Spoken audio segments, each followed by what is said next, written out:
Hi hello welcome to నానక ప్రేమతో.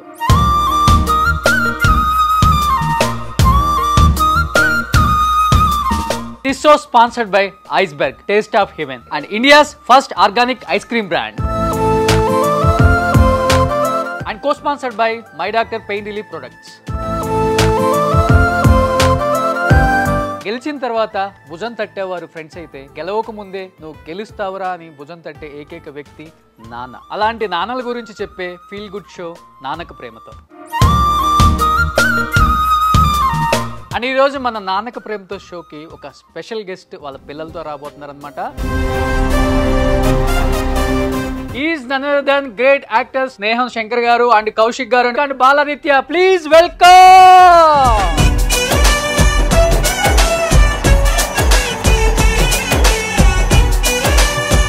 కొడుకుల కన్నా తండ్రి అందంగా ఉంటూ ఏ షోలో చూడలేదు బహుశా. ఇప్పుడు ఎడమల ఢాల్ కత్తులు మెరయగా. నిజంగా నాన్నక ప్రేమతో ముగ్గురు యాక్టర్స్ రావడం ఫస్ట్ టైం ఇది. ఈయన పులిమేర మీద హడావుడి బిజీ బిజీ స్టార్, ఈయన ఇప్పుడు పులిమేర హిట్ అయిపోయింది బిజీ బిజీ స్టార్. ఆడడం మళ్ళీ కాదన్నా. నిజంగా ఎలా అనిపిస్తుంది ఫస్ట్ టైం నాన్నతో ఒక షో చేయటం? మీరు ఇట్స్ మెమరీ ఫర్ అస్, అంటే మాకు మంచి జ్ఞాపకం. సో శంకర్ గారు, ఈ టైంలో ఉన్న యాక్టర్స్ అందరూ కూడా ఇండస్ట్రీకి అయితే వద్దు అనుకున్న వాళ్ళలో చాలా మంది ఉన్నారు. బట్ మీరు ఎట్టి పరిస్థితులలో వెనక్కి స్టెప్ వేయకుండా ఇద్దరు పిల్లల్ని కూడా ఇండస్ట్రీలో సక్సెస్ఫుల్ యాక్టర్స్ గా నిలబెట్టారు.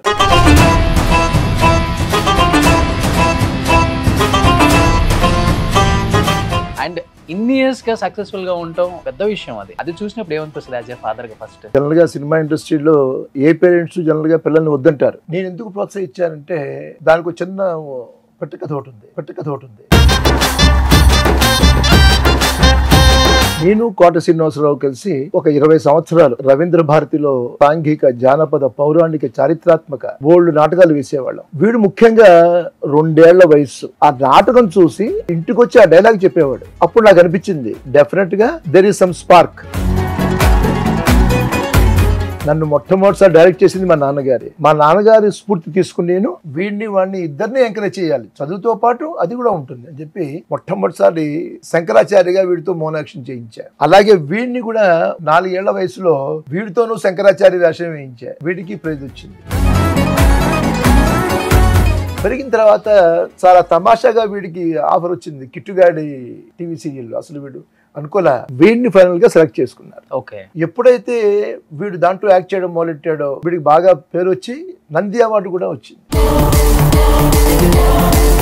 ఎప్పుడైతే వీడికి నంది అవార్డు ఇస్తున్నారో వీడు స్టేజ్ కింద నుంచి ఏడుపు, నంది అవార్డు నాకు కూడా కావాలి, అన్నకి ఇచ్చారు, నాకు కావాలంటే.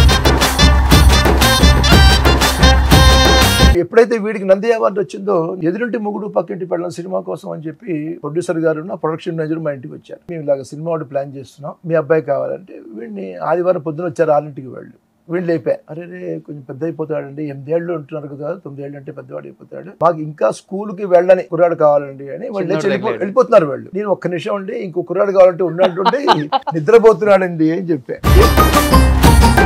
వీడు ఒంటి మీద నూలు పోగు లేకుండా హాయిగా ఆదివారం పొద్దున్న జమ్మంత్రబోతులని లేపాం. వీడు అలాగే ఏడుస్తూ ఆదివారం నాడు ఎందుకు లేపారో ఏడుస్తూ హాల్లోకి వచ్చాడు. ప్రొడ్యూసర్ గారు ఇతను కావాలండి, ఒక్క నిమిషం అండి, హీరో గారు వస్తారు రాజేంద్ర ప్రసాద్ గారు, ఒక్కసారి ఆయన చూసాక ఓకే చేసేద్దాం అన్నారు. రాజేంద్ర ప్రసాద్ నేను హీరోగా వేసిన సినిమాలో చిన్న వేషం వేశాడు, స్నేహం సినిమాలో అతని బ్రేక్. అతను నన్ను చూసి గురుగారు మీరు ఉన్నారేంటి అన్నాడు. ఈ కుర్రాడు మా అబ్బాయి ఏనన్నా అనమాట. బ్రహ్మాండం. రాజేంద్ర ప్రసాద్ కూడా ఓకే అన్నాడు కాబట్టి ఆ సినిమాలో వీడితో వేషం వేయించాం. మరి ఏ ముహూర్తంలో వాడు కెమెరా ఫేస్ చేశాడు? June 13th. ఆ తర్వాత ఈ నెవర్ లుక్డ్ బ్యాక్. ఇలాగా పట్ట 11 సంవత్సరాలు కొట్టుకుంటూ వెళ్ళిపోయాడు వీడు.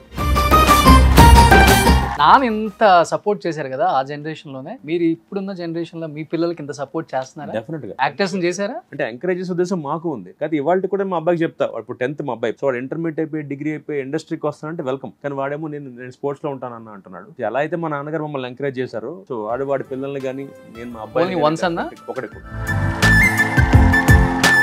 పెద్ద కొడుకు అంటే ఎక్కువ ఇష్టం, చిన్న కొడుకు అంటే ఎక్కువ ఇష్టం? 2 కళ్ళలో ఏ కళ్ళు ఇష్టం అంటే ఎక్కువ చిన్న కొడుకు చేయబోతుంటే వాడు నాకన్నా 5 ఏళ్ళు చిన్నవాడు తమ్ముడు. వాడు పుట్టినోడు ఎత్తు కూడా నాకు గుర్తుంది. సింపుల్ కాబట్టి ఇంట్లో అందరం వాడు ఎక్కువ గారం చేసాం. ఇప్పటికి గారం చేస్తాం కాబట్టి ఆ కొంచెం ఎక్స్ట్రా ఉంటుంది, 2% వెళ్తుంటుంది. GST అంటాం కదా.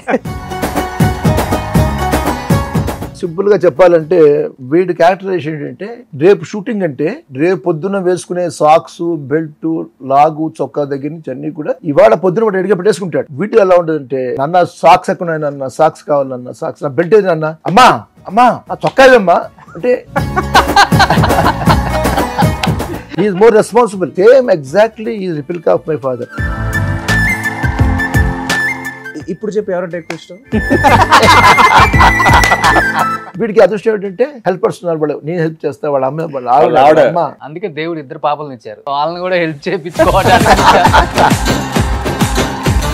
మా డైరెక్టర్ శ్రీపాద ఫాదర్ కి కొడుకులకి సంబంధించి కొన్ని క్వశ్చన్స్ ఇచ్చారు. ఏంటో చూద్దాం ఒకసారి. నేను తప్పకుండా. మీరు చిన్నప్పుడు ఎక్కువ పాకెట్ మనీ వీళ్ళకి ఇచ్చేవాళ్ళు కదా, వాళ్ళు మీకు ఇస్తున్నారా ఇప్పుడు? పాకెట్ మనీ అంటే వాళ్ళు ఏం కావాలంటే అది కొనడమే. మాకు నిజంగా పాకెట్ మనీ లేదు. ఎవరికి ఎప్పుడు ఏది అవసరమో దాన్ని బట్టే కొనేవారు. బట్ ఇప్పుడు యూత్ అంతా కూడా ఎక్కువ మందు, సిగరెట్ అని బాగా అలవాటు పడిపోయారు సార్. దాని మీద మీ ఒపీనియన్ ఏంటి? మీ పిల్లలు అలా ఉండేవాళ్ళు అప్పుడు? వాళ్ళకి ఇప్పుడు అతను ఉండేది కాదు. ముఖ్యంగా ఏంటంటే మా నాన్నగారి దగ్గర పెరిగారు. ఈ స్కూల్ టీచర్, చాలా డిసిప్లిన్డ్, చాలా లిబరల్ ఆల్సో. ఇప్పుడు ఒక చిన్న ఎగ్జాంపుల్ చెప్పాలంటే, సరదాగా మీ ఇద్దరం కార్లో వెళుతున్నాం అనుకోండి, ఎవరన్నా ఒక అమ్మాయి జడ పొడుగ్గా ఉందంటే అమ్మాయి ఇద్దరం కలిసి ఫాలో అయిపోయేవాళ్ళం. ఎవరు? ముగ్గురా? మీ ఇద్దరం. విండోలో కాదు. నేను క్లారిటీ ఇస్తా, కంగారు పడద్దు. బేసిక్లీ ఏంటంటే, నాకు పాటలు రాసే అలవాటు ఉంది. ఓకే. సో కొన్ని సందర్భాల్లో ఏమవుతుందంటే, ఏమైనా ఒక ఇన్స్పిరేషన్ కలిగినప్పుడు, ఈ అమ్మాయి ఏదో బాగుంది, అమ్మాయి జడ చూస్తే థాట్ వస్తుంది అని అనుకున్నప్పుడు నేను కొంచెం మొహమాట పడేవాడిని. నాన్న ఏదో ఇందాక రాసాం కదా, పాట స్టార్ట్ చేసాం కదా, ఆ ఫినిషింగ్, పల్లవి ఫినిషింగ్, జర్మీ ఫినిష్ చేస్తే బాగుంటుంది, ఇంకొకసారి డ్రిల్ చూద్దామని. బాగోదులే, నేను నాతో ఇంత ఓపెన్గా మాడేవాడిని. ఏం పర్లేదురా పద అని చెప్పి తీసుకెళ్ళిపోయారు. అమ్మాయి చేసేసేవాళ్ళం, చేసేసి అమ్మాయిని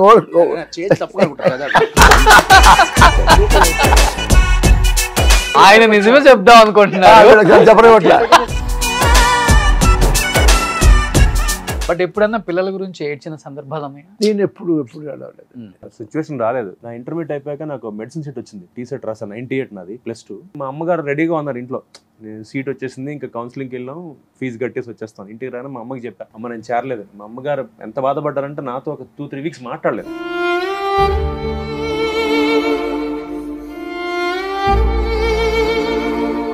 అంత హర్ట్ అయిపోయింది మా అమ్మ. అంటే నేను చిన్నప్పుడు కిట్టి కట్ చేసినప్పుడు ఎవరైనా సంతకం పెట్టిన డాక్టర్ అని పెట్టేవాడు. అంత ఇష్టం నాకు మెడిసిన్ అంటే.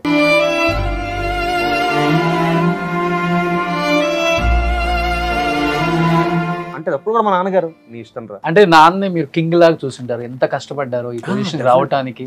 బట్ ఏదన్నా టైంలో నాన్న కొంచెం డిప్రెషన్ లోకి వెళ్ళటమో, లేకపోతే డౌన్ అవ్వటమో? నాన్నగారి విషయంలో బాధపడదు ఒకటి ఏంటంటే, ఆయనకున్న ఫ్యామిలీ రెస్పాన్సిబిలిటీస్ వల్ల ఎక్కువ లీవ్ ద జాబ్. అంటే ఆయన రిజర్వ్ బ్యాంక్ ఆఫ్ ఇండియాలో ఆఫీసర్ గా ఉంటూ, అప్పుడు బాపు గారు ఆయనకు ఆఫర్ ఇచ్చారు, శంకర్ నువ్వు మానేవయ్యా, ఫుల్ ఫ్లెడ్జ్ గా దిగిపో, నువ్వు నీకు నేను అవకాశాలు ఇస్తాను హీరోగా అంటే. ఆయన భయపడ్డారు, ఎందుకంటే వెనకాల పెద్ద ఫ్యామిలీ. దాని తర్వాత మ్యారేజ్ అయింది, మ్యారేజ్ తర్వాత పిల్లలు పుట్టారు. సో అంటే అవి ఇవి అన్ని బ్యాలెన్స్ చేసుకుంటూ వెళ్లాల్సి వచ్చింది ఆయనకి.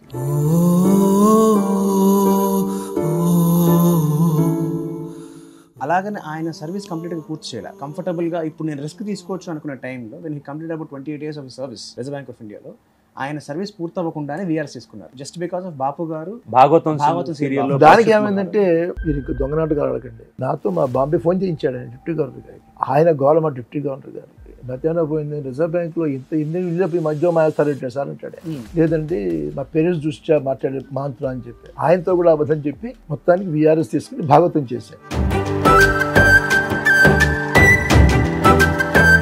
ఈ భాగవతం చేస్తుండగానే రాఘవేంద్రరావు గారు నడిపించి నాకు వేషం ఇచ్చాడు, మనోజ్ఞం దాంట్లో వెరీ ఇంపార్టెంట్ రోల్. అలాగే దాసనారాయణరావు గారు, అలాగే మన కె విశ్వనాథ్ గారు. నేను ఆయనతో శంకరాచార్యగా యాక్ట్ చేశాను. ఇలాగా ఒక 10 ఏళ్ల పాటు ఎక్స్ట్రీమ్లీ బిజీ. నేను ఉద్యోగంలో ఉన్న 10 ఏళ్ళు ఏం చేసేవాడిని, అంతకన్నా బిజీగా యాక్ట్ చేశాను. నాన్న చెప్పారు జాబ్ కూడా వదిలేశాను అని. మీ కెరీర్ లో ఆయన రోల్ అంటే ఏమని చెప్తారు మీరు ఎస్పెషల్లీ? డెఫినెట్ గా అంటే, సాధారణంగా ఇందాక ఫస్ట్ మనం అనుకున్నట్టుగా తమ్ముడు ఒకటే, మా నాన్నగారు అదే అందరూ అవ్వలేరు. ఇవాళ నేను కానీ వాడు కానీ ఈ ఫీల్డ్ లో ఇలా ఉండగలుగుతున్నాం. నాన్న తర్వాత నాన్న అంత రోల్ ప్లే చేశారా మీ లైఫ్ లో? కౌశిక్ గారు అమ్మ ప్లస్ నాన్న కలిపితే అన్న, నా ఫార్ములా అది. ఫైనాన్షియల్ గా ఎప్పుడన్నా ప్రాబ్లమ్స్ ఫేస్ చేశారా? ఎగ్జాక్ట్లీ దాని గురించి వస్తున్నా. ఎంత పరిస్థితి అంటే, అప్పటికి అన్నయ్యకి పెళ్లి అయిపోయిన తర్వాత అన్నయ్య ప్రజెంట్ బిజీగా ఉండేవాడు. సో వాడికి మేము డీడీ కాలనీలో ఉండేవాళ్ళం. అక్కడి నుంచి ఆఫ్టర్ 2 years 3 years నేను బాంబే వెళ్ళిపోయిన టైంలో నేను చాలా ఇబ్బంది పడ్డాను, ఎందుకంటే నాకంటూ ఉన్న సేవింగ్స్ అన్ని ఎగ్జాస్ట్ అయిపోయాయి.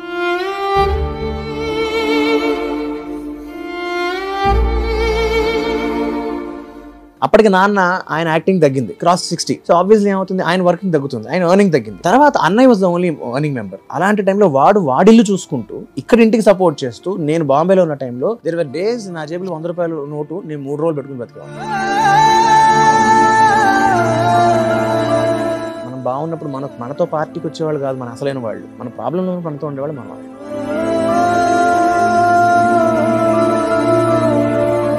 అన్నారు కాబట్టి అడుగుతున్నాను. అంటే ఇప్పుడు పెళ్లి అవ్వక ముందు నెక్స్ట్ లెవెల్ బాండింగ్ తో ఉంటారు బ్రదర్స్ అంతా కూడా. పెళ్ళైన తర్వాత సపరేట్ కాపురాలు, సపరేట్ ఇల్లులు అంతా అయిపోతాయి కదా. అంటే మీ విషయంలో అలా జాయింట్ ఫ్యామిలీయా లేకపోతే? ఇప్పటికే మేము పక్కనే ఉంటాం.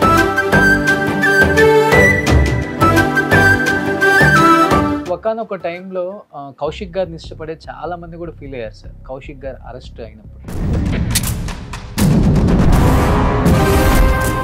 యాజ్ ఎ ఫాదర్ గా మీరు ఆ పెయిన్ ఎలా తీసుకున్నారు? ఐ వాస్ టెల్లింగ్ హిమ్, ఎప్పుడు నాన్న be in the crowd, don't be a lone fighter. ఆవేశపడుతున్నావు, వద్దు, డోంట్ బి సో హేస్టీ అంటే. But he said did it for a cause. వాడు ఎవరినో మర్డర్ చేసో లేకపోతే ఎవరినో కొట్టేసో లేదు కదా. ఒక మంచి చేసే ఉద్దేశంలో ఆ విధానం చెడైపోతుంది. See, we know what he is. He knows what he is. He knows what his intention is. మా లైఫ్లో మాకు కొన్ని సందర్భాల్లో చాలా టఫ్ టైప్స్లో కూడా I know he was very balanced. So అలాంటివి ఇట్లాంటి చిన్న వాటికి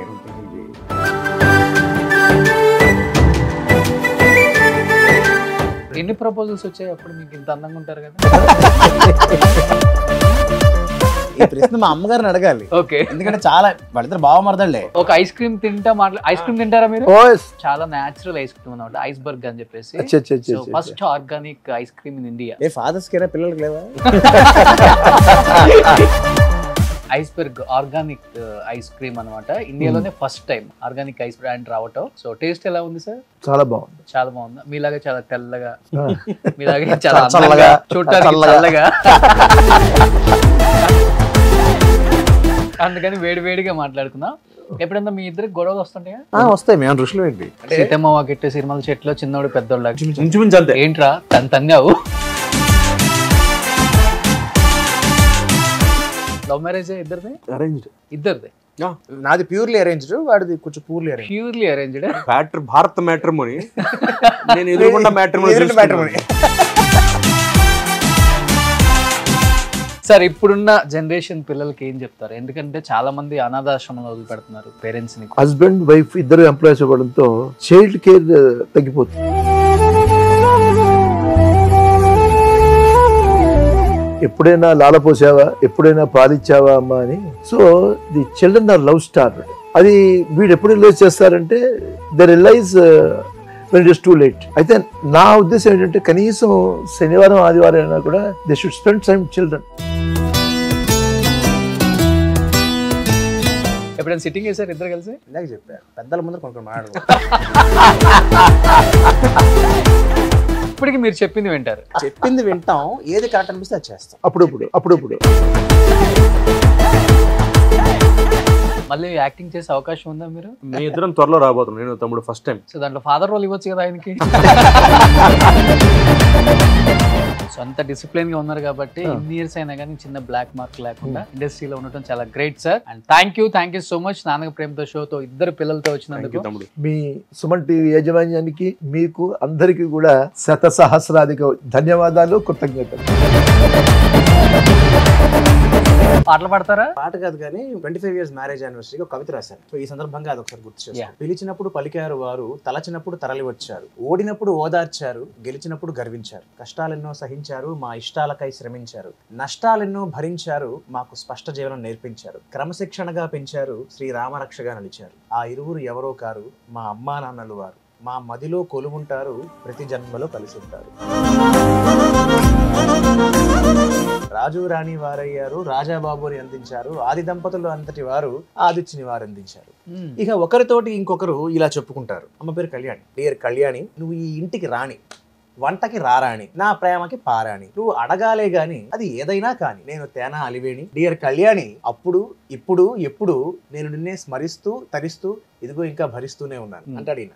ఓకే. అప్పుడు ఆవిడ అంటుంది, డియర్ శంకర, నీ గుండెన దాగిన నేను, నీ గుండును తాకిన నేను, నేను వీడి ఉండనేలేను. 20 60 అయినా నీ డెందము అందములోన మార్పుండునా కాస్తైనా డియర్ శంకర ఈ శివసతి నీ పార్వతి నీ ప్రేమకు ఇచ్చెను సమ్మతి ఇక ఎవరికి చెప్పను నా గది.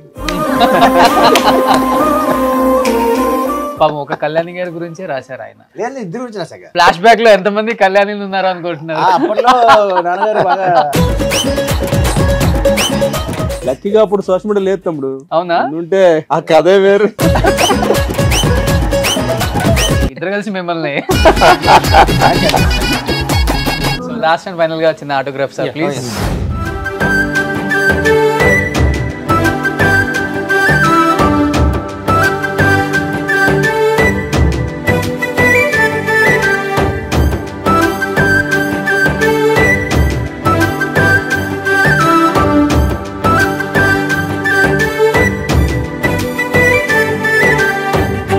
సో లాస్ట్ అండ్ ఫైనల్ గా మీకు my doctor pain relief products నుంచి ఒక మంచి గిఫ్ట్ హ్యాంపర్ సార్.